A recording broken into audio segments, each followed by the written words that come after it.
Eu recebo no estúdio Maristela Lou, que está toda elegante. Adorei o colar. Mostra a Maristela aqui do meu lado. Vamos ver a Maristela. A Maristela aqui do meu lado. Olha esse colar. Colar da pano da pele. Você sabe que o look inteiro pano da pele. O look inteiro pano da pele. Além das roupas, tem acessórios. Esse acessório, o cinto, que depois a gente vai tirar uma foto, né? Eu acho muito chique. E a Fernanda Taliba também, nesse estilo grandioso, para vir no programa. Eu me sinto lisonjeado com isso.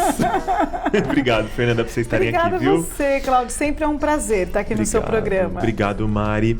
Bom, assunto sério, muito importante. Você que está assistindo a gente agora, chegou agora, tá zapeando, tava vendo outra coisa e ia passear por aqui, fica. Ainda mais se você tiver um negócio.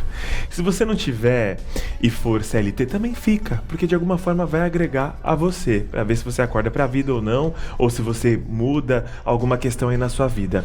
Vamos falar hoje sobre o custo invisível da contratação errada.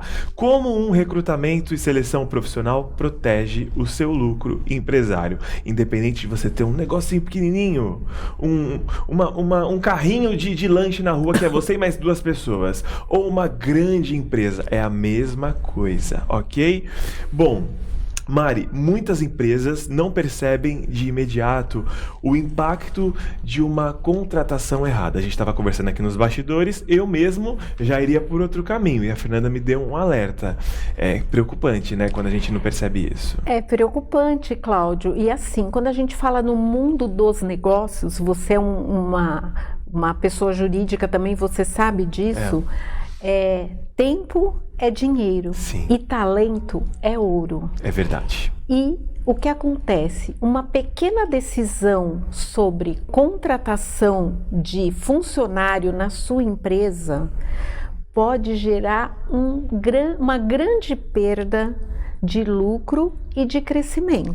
É que ninguém faz essa conta, né? Ninguém faz essa conta, exatamente. Por isso que a Aleph, nós somos uma consultoria diferenciada. Sim. Então, o nosso método é um método de avaliação dessa pessoa por gestão por competência, que não se resume num currículo e numa entrevista, que é o que a maioria das pessoas, das empresas fazem quando fazem o processo interno. Eu vou economizar, então eu mesmo faço.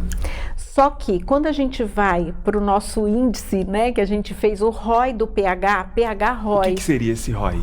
Então, o ROI do PH, que é o retorno operacional do investimento, do PH é patrimônio humano. Ninguém faz essa conta, você faz outras contas, né?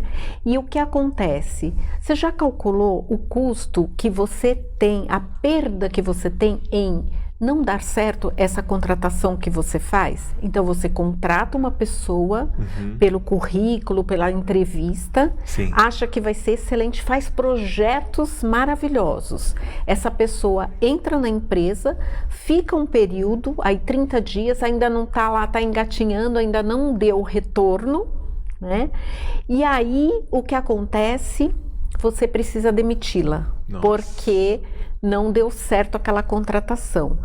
E essa conta que a gente faz, essa métrica que a gente faz, está relacionada à produtividade, o quanto a tua empresa deixou de produzir por falta de um funcionário, o quanto a tua empresa deixou de produzir nesse período de experiência que não deu certo, o quanto é o custo de você contratar, o quanto é o custo de você demitir do turnover. Então, assim, tem várias coisas que compõem esse ROI do patrimônio humano. Aí quando a gente vê, né, o número disso... Exatamente. E, Cláudio, as pessoas não fazem essa conta, os empresários não fazem essa conta. Então, é um investimento numa consultoria com profissionais que você faz a contratação, que equipe não vai olhar só o currículo e a entrevista, vai olhar outros aspectos como habilidades comportamentais, principalmente alinhamento com a cultura da sua empresa. Por isso que a gente fala que a gente é diferenciado, porque a gente vai conhecer a empresa, entender qual é a cultura dessa empresa, para que a gente possa aí trazer o profissional certo, acertar na primeira contratação. A gente tem inúmeros exemplos de casos que a pessoa foi lá, deu errado, né? Então é uma coisa muito comum nos empresários. Então, para deixar ainda mais didático para você entender, eu vou pedir então, Fê, para você dar um exemplo, trazer alguma coisa para a gente, para que as pessoas se conectem. Isso mesmo, Cláudio. Então, um exemplo claro. Eu estou com uma necessidade, como a Maricela falou, numa urgência, eu divulgo a vaga, ou eu divulgo em redes sociais, ou eu faço busca nos sites de oportunidades, as diversas plataformas que existem, né? Ou recebo também currículos de indicação. Sim. E aí, naquela avaliação que eu faço os currículos, eu me encanto com um currículo onde tem todas as qualificações técnicas que eu estou buscando, né? Formação, tudo, e eu chamo esse profissional para entrevista. Na entrevista, o profissional encanta, nossa, fala muito bem, traz exemplos técnicos, eu vou e contrato. E aí, essa empresa, ela entra, né? Ela entra para assumir a vaga, uma vaga de liderança. Os primeiros 30 dias, quando tudo parece muito bem, já vem o primeiro problema. O que acontece? A cultura, a maneira dele liderar é diferente da cultura da empresa. Por quê? Eu não chequei se o comportamento, ou seja, se aquilo que a empresa tem de cultura organizacional, se esse candidato também tem. Lembre-se, eu olhei a questão técnica, não olhei a questão comportamental. Aí um outro problema que vem é o engajamento dele com a equipe. Em vez de ser um líder inspirador que motiva, ele é um líder autoritário. O que vai acontecer? Eu começo a ter uma equipe desmotivada. Sim. E aí, as metas. Ele me encantou, ele falou que ele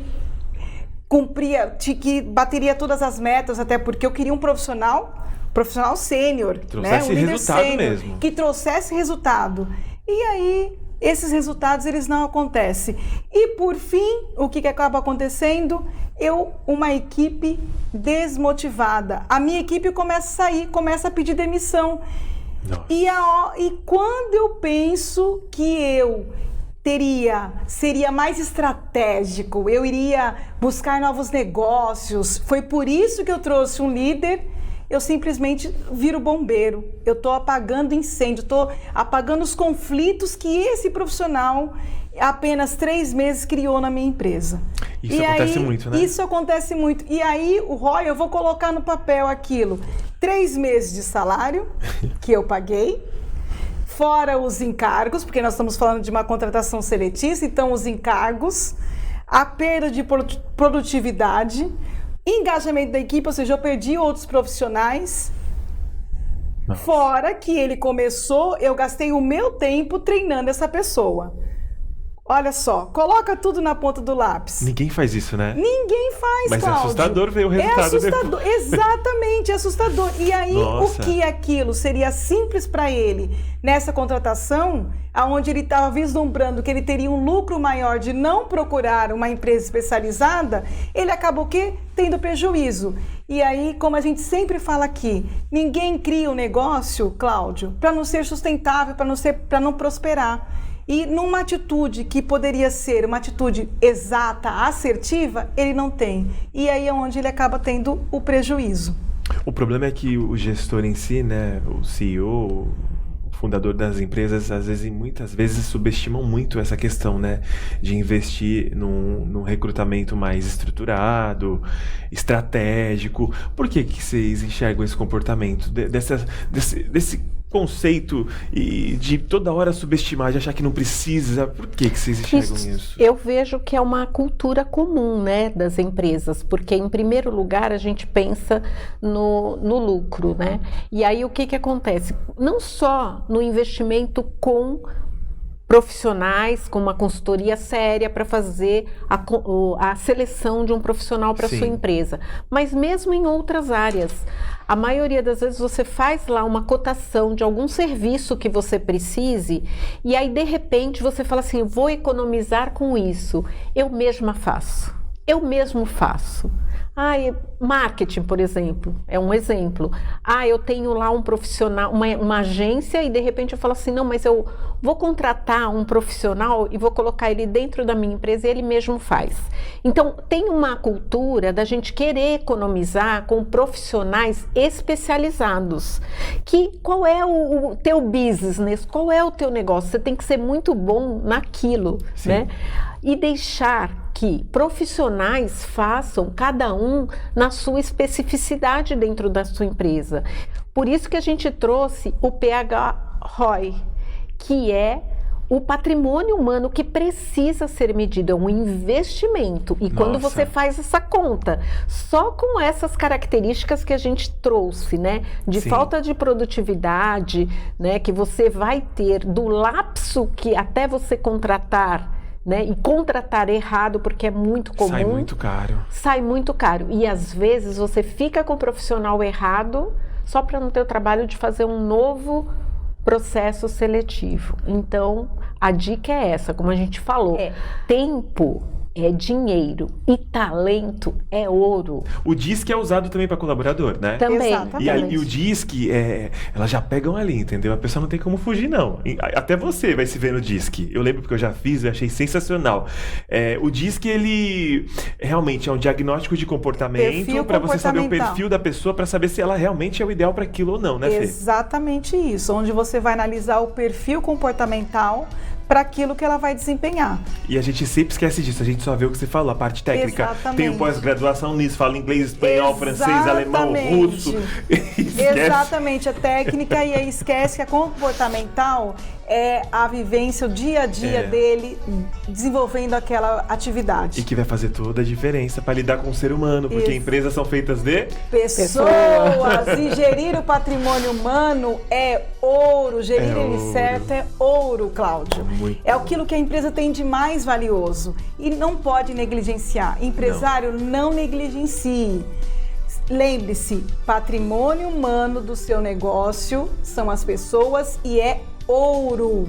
Olha, eu adoro quando vocês vêm aqui, porque a gente aprende sempre mais um pouco. Eu acho, eu já tô tantos anos, só a Mari aqui no programa, antes de você fazer a fusão com ela, desde 2018. Daqui a pouco você vai fazer 10 anos comigo. Já tudo isso? 2018. Foi antes da pandemia. Você entrou em... 2023, eu comecei a acompanhar a Maristela. E eu acho que eu já sei muito. E toda vez quando elas vêm aqui, eu vejo que eu não sei nenhuma. Tchau, gente. Obrigado.